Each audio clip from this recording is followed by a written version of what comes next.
কলকাতার ইসকন মন্দির থেকে তমলুক মেচেদায় রথের রশিতে টান দিলেন মুখ্যমন্ত্রী শুভেন্দু অধিকারী। সকালে যোগ দিলেন ইসকনের অনুষ্ঠানে। বিকেলে রথযাত্রা উপলক্ষে তমলুকের মহাপ্রভু মন্দিরে গিয়ে আরতি করলেন মুখ্যমন্ত্রী। সূচনা করলেন মেচেদার রথযাত্রার।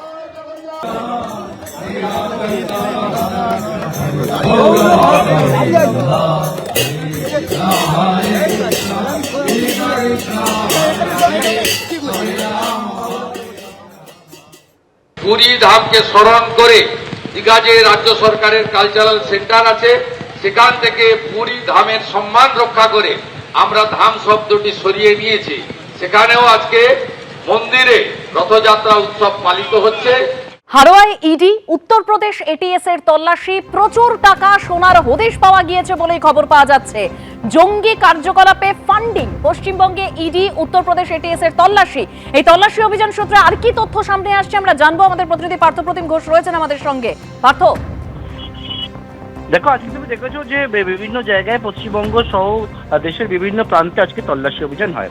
এটা মূলত হচ্ছে এটিএস উত্তরপ্রদেশে তাদের 2023 সালে একটা মামলা, সেই মামলার পরিপ্রেক্ষিতে আজকে ইডি একযোগে তল্লাশি করে বিভিন্ন জায়গায়। এবং তার মধ্যে যে বিষয়টা তোমায় বলবো যে আজকে এই যে তল্লাশি, তার মধ্যে হারোয়া সহ বিভিন্ন জায়গায় উত্তর 24 পরগনায় যে তল্লাশি অভিযান হয়, সেখানে হারোয়া বিভিন্ন জায়গায়, তার মধ্যে মাদ্রাসা থেকে শুরু করে একেবারে চিকিৎসা কেন্দ্র, এরকম অনেকগুলো জায়গাতে কিন্তু তল্লাশি হয়।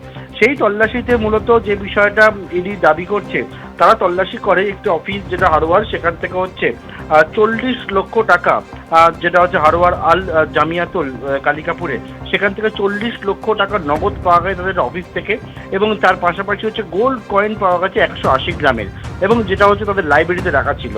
এবং এই যে টাকা, বিপুল টাকা, 40 লক্ষ টাকা, সোনা, গোল্ড কয়েন 180 গ্রামে, সেই সম্পর্কিত বিষয় যারা সেখানকার ইনচার্জ ছিল তারা হচ্ছে সদুত্তর দিতে পারেনি, এবং তার জন্য পিএমএলএ অ্যাক্টে তারা মামলা করেছে এবং এই টাকা সেটা বাজেয়াপ্ত করেছে। ইতিমধ্যে দেখতে পাচ্ছ যে সোনার কয়েন এবং এই 40 লক্ষ টাকা ইডি কিন্তু বাজেয়াপ্ত করেছে। আবারও বলবো, মামলাটি হচ্ছে উত্তরপ্রদেশ এটিএস এর মামলা, এবং এটা হচ্ছে এফআইআর হয় 2023 সালের অক্টোবর মাসে। উত্তরপ্রদেশে অ্যান্টি টেররিস্ট স্কোয়াড বা এটিএস তারা মামলাটি করে।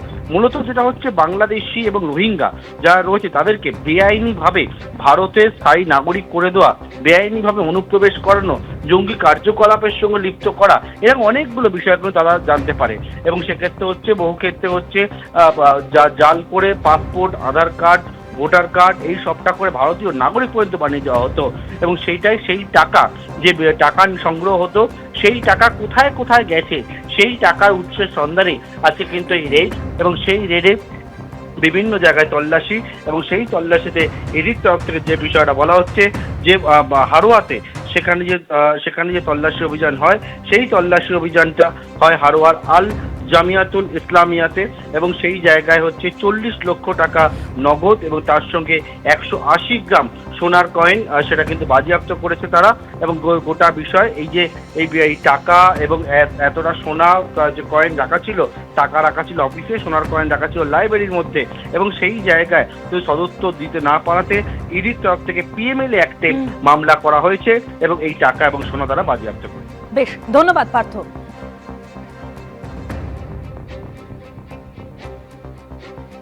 আমরা তো দীর্ঘদিন ধরে এই কথাই বলে আসছি যে বহু জায়গায় খারিজি মাদ্রাসার আড়ালে ভারত বিরোধী কার্যকলাপ চলছে, র্যাডিক্যালাইজেশন চলছে, মৌলবাদ, ধর্মান্ধতাকে